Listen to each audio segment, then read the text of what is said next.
मेरा सवाल आपसे ये है कि आप शिक्षा की बात कर रही हैं, शिक्षा काबिलियत का क्या पैमाना होता है? लोकसभा में आपके विपक्ष के नेता हैं अधीर रंजन चौधरी, उनकी क्या शिक्षा है, क्या शैक्षिक योग्यता है? एक मिनट, आप मेरे बयान उठाकर देख लीजिए। मेरा मानना है कि संविधान में उनके शैक्षिक नहीं एक मिनट, उनकी शैक्षणिक योग्यता क्या है? मैं एक मिनट, मेरा मानना है, मुझे बोलने दीजिए, सवाल पूछ लिया आपने, अब मेरा जवाब सुनिए।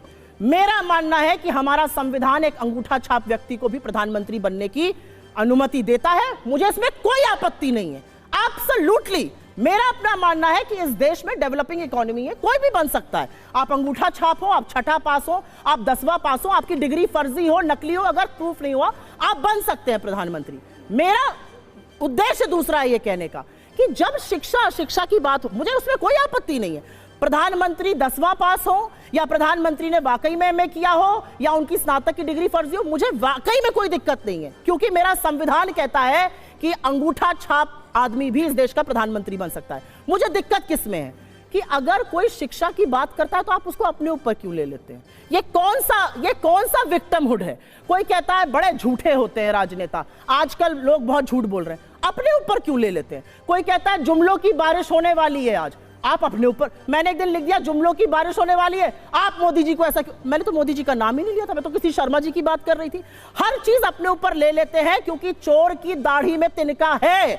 मेरा मत है इस देश का संविधान सर्वोपरि है, मुझे कोई आपत्ति नहीं है, मुझे कोई आपत्ति नहीं है। मुझे ऐसा लगता है कि हार्वर्ड एजुकेटेड और अंगूठा छाप व्यक्ति इस संविधान को एक दिखता है, जिस संविधान को ये बदलना चाहते हैं इनके लोग बदलने पर लेट। संविधान बदलने की तैयारी कर रहे हैं क्या? वैसे तो संविधान इस देश में एक बार बदला गया था, जब 42वां संविधान संशोधन लाया गया था 1976 में, और सारे लोगों के मानवाधिकार समाप्त कर दिए गए थे। पुलिस आपको पकड़ के ले जा सकती थी, आप कोर्ट भी नहीं जा सकते थे, सारे विपक्ष को जेल में डाल दिया गया था। और कैसे बदला गया था? जब इस देश के हाई कोर्ट ने एक जजमेंट दिया था कि प्रधानमंत्री के रूप में इंदिरा गांधी जी का चुनाव भ्रष्टाचार और धांधली के कारण निरस्त कर दिया था, 6 साल चुनाव लड़ने पर प्रतिबंध लगा दिया था, तब संविधान बदला गया था। तो बदले ये नहीं, बदल चुके हैं वाले ये लोग हैं। एक बात कहना चाहता हूं, आपने अधीर रंजन चौधरी जी के बारे में बोल के इनको कितनी इनकी, अरे भाई आपने अपने टर्न पे बोली, आप बीच में मैंने आपके नहीं बोला था। मैं कह रहा हूं अधीर रंजन चौधरी जी को बोल के आपने कैसी दुखती नस दबा दी। ये पहली बार ऐसा हुआ है जब इस देश में विश्वास मत के ऊपर बहस शुरू हुई और नेता प्रतिपक्ष ने शुरुआत नहीं की। और तो और बोलने वालों की सूची में नेता प्रतिपक्ष का नाम नहीं, अधीर रंजन चौधरी जी का। और आज खड़गे जी का बयान है कि हां सोनिया जी और राहुल जी ने मुझे बनाया है, मुझे नियुक्त किया है अध्यक्ष के रूप में, जिसको आज तक ये कहते थे लोकतांत्रिक तरीके से। और दूसरा उदाहरण मैं देना चाहता हूं, डॉक्टर मनमोहन सिंह ने प्रणब मुखर्जी जी की पुस्तक विमोचन के समय सोनिया गांधी जी की उपस्थिति में कहा कि जब मुझे प्रधानमंत्री बनने के लिए कहा गया तो मैं प्रणब दा के पास गया, मैंने कहा प्रणब दा आप मुझसे अधिक योग्य हैं। आगे उनका सेंटेंस है डॉक्टर मनमोहन सिंह का, प्रणब दा आप सबसे अधिक योग्य हैं, मगर मैडम ने मुझे कहा है। अब आप यह समझ लीजिए कि ये कोई भी व्यक्ति पद के ऊपर आ जाए, प्रधानमंत्री हो, अध्यक्ष हो, नेता प्रतिपक्ष हो, सबके साथ ये कैसा बर्ताव करते हैं और उसके बाद आके ज्ञान देते हैं। हाँ, मगर एक बात मानना पड़ेगा, इनका नेता एक मामले में बहुत पढ़ा लिखा है। ये बताइए, विदेश में जाते हैं राहुल गांधी जी, बड़ी बड़ी यूनिवर्सिटीज बुलाती हैं और वहां जाके भाषण देते हैं भारत के लोकतंत्र के खिलाफ। मैं पूछना चाहता हूं, हमारी सरकार छोड़िए, हमारी सरकार में कहेंगे कोई नहीं बुला रहा, 10 साल तक इनकी सरकार रही, भारत की किस यूनिवर्सिटी ने बुलाया था कभी राहुल गांधी जी को भाषण देने के लिए? 2004 से 14 बताइए, किसी ने नहीं बुलाया। ये विदेश में ही जाके क्यों बुलाते हैं? अचानक सारी उनकी विद्वता, पढ़ाई लिखाई विदेश में ही, और उन लोगों के साथी नजर आते हैं जो भारत विरोधी एजेंडा के हिस्से होते हैं। जरा इसको भी पढ़ने की, लिखने की बहुत जरूरत है। लेकिन जो सवाल पूछा था उन्होंने, विवेक डोबराय, जो उन्होंने कहा संविधान बदलने के बाद, सही कहा या गलत कहा? मैं पूछ रहा हूं भाई, विवेक डोबराय ना मुझे इस वक्तव्य की कोई जानकारी है, ना विवेक डोबराय जी भारतीय जनता पार्टी के कोई सदस्य हैं, ना इसके कॉन्टेक्स्ट की जानकारी है। मैंने तो यह उदाहरण दिया, सुनिए, मैंने तो कहा संविधान बदल चुके हैं। आप बताइए संविधान बदला था या नहीं? बोलिए। मैं बता देता हूं उन्होंने क्या कहा। एक मिनट पहले ये कह दें, संविधान बदला था या नहीं? सारे ह्यूमन राइट समाप्त कर दिए थे, नहीं? बोलिए हाँ या ना, बोलिए हाँ या ना। बदल चुके हैं पे बोलिए ना। किसी ने कहा, कोई कह रहे हैं, इस कॉन्टेक्स्ट को छोड़िए, जो हो चुका उस पर जवाब दीजिए। कोई नहीं है, महत्वपूर्ण व्यक्ति है, उसको कन्नी से काटती हूं, कन्नी से तो बताइए ना, आप तो बदल चुके हैं ना। Vivek Debroy prime minister economic advisory council के अध्यक्ष हैं, प्राइम मिनिस्टर द्वारा अपॉइंटेड हैं। उन्होंने एक लेख लिखा कि भारत का संविधान बदल देना चाहिए।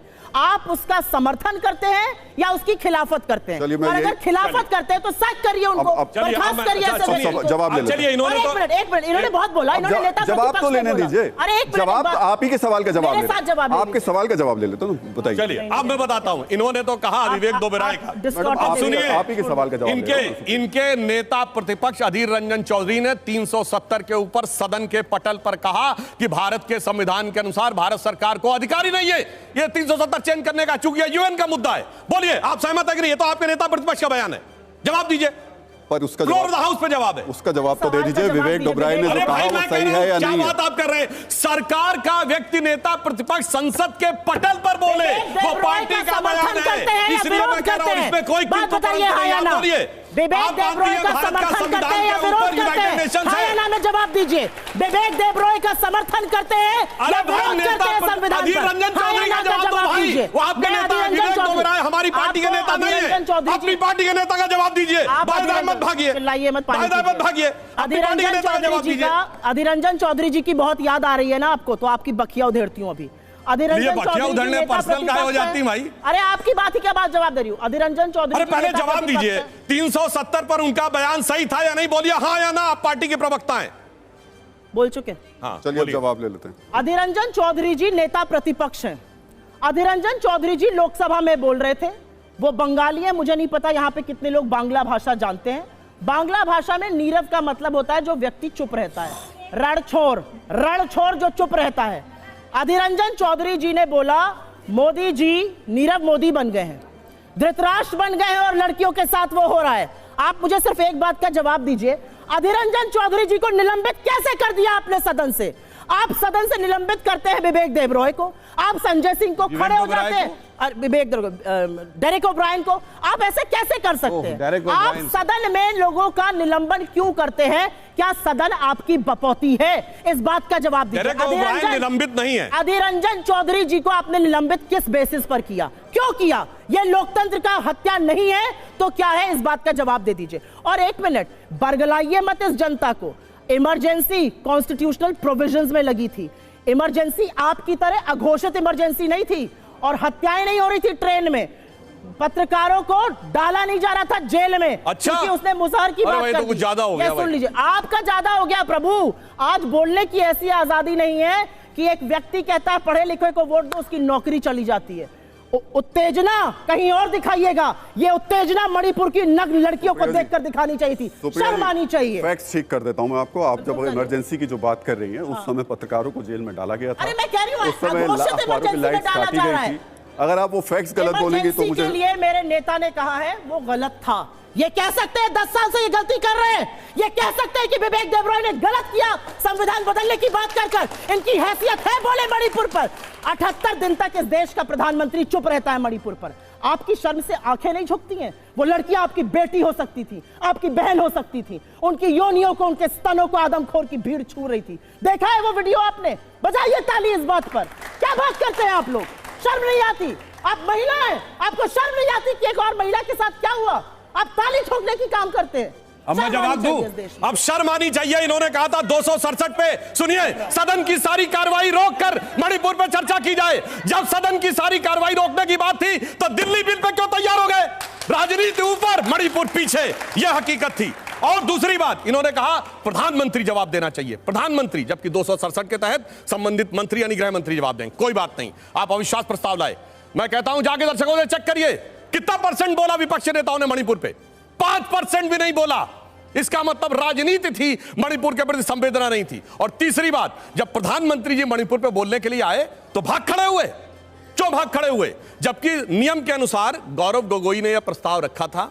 रूल यह कहता है कि जब फाइनल रिप्लाई मिल जाएगा प्राइम मिनिस्टर का, तो जिसने अविश्वास प्रस्ताव रखा है उसे एक बार रिबटल करने का मौका दिया जाएगा। वो मौका भी छोड़ दिया। और जहां तक महिलाओं की सम्मान की बात है, तो याद करिए इस देश में वो भी एक समय था जब कश्मीर में कहा गया था हिंदुओं अपने घरों को छोड़ के चले जाओ और अपनी महिलाओं को छोड़ के चले जाओ। तब उस समय कोई चू निकला था। और सुनिए, इतना ही नहीं, गिरजा टिक्कू के साथ रेप करके आरे से काट दिया गया था। और उन लोगों ने जो किया था, उस यासीन मलिक को बुलाकर प्रधानमंत्री आवास में आवभगत की गई, जिसकी बीवी इस समय जाके पाकिस्तान की कैबिनेट में शामिल हो गई है। इतना ही नहीं, इनके मुख्यमंत्री ने कहा केरल में ओमन चांडी जी जिनकी डेथ हो गई कि 300 लड़कियों को किस ढंग से यौन शोषण करके उनको धर्म परिवर्तन किया गया, उसका इन्होंने मजाक उड़ाया आके। अगर आपके दिल में ईमानदारी से है तो फिर चाहे कश्मीर हो या केरल, कोई भी जगह हो, चाहे राजस्थान हो या मध्य प्रदेश हो, या अभी देखिए डेरेक ओब्रायन को तो सस्पेंड नहीं किया गया। अरे वहां पे आपके कार्यकर्ताओं की हत्या हो रही है और आप डेरेक ओब्रायन का साथ दे रही हैं। इससे बड़ी शर्म की बात और क्या हो सकती है कि अपने कार्यकर्ताओं के जनाजों के ऊपर रख के भी राजनीति करने के लिए। अब मैं सवाल का जवाब ले लेता हूं, लेकिन ये कहते हुए लेता हूं कि गृह मंत्री के भाषण के अलावा, गृह मंत्री के भाषण के अलावा भाषा की बात कही, अधीर रंजन चौधरी जी बंगला भाषी और ऐसा बचाव लेते हैं कि वो राष्ट्रपति के लिए अपमानजनक शब्द बोल गए थे, राष्ट्रपत्नी, और कहा मैं हिंदी भाषी नहीं हूं। पहली बात तो मैं कहूं, भारत का कोई भी भाषा भाषी ऐसा नहीं है जिसको पति और पत्नी शब्द का मीनिंग ना पता हो। चलिए मान लिया उनसे गलती हो गई, मगर ये कितना हास्यास्पद है।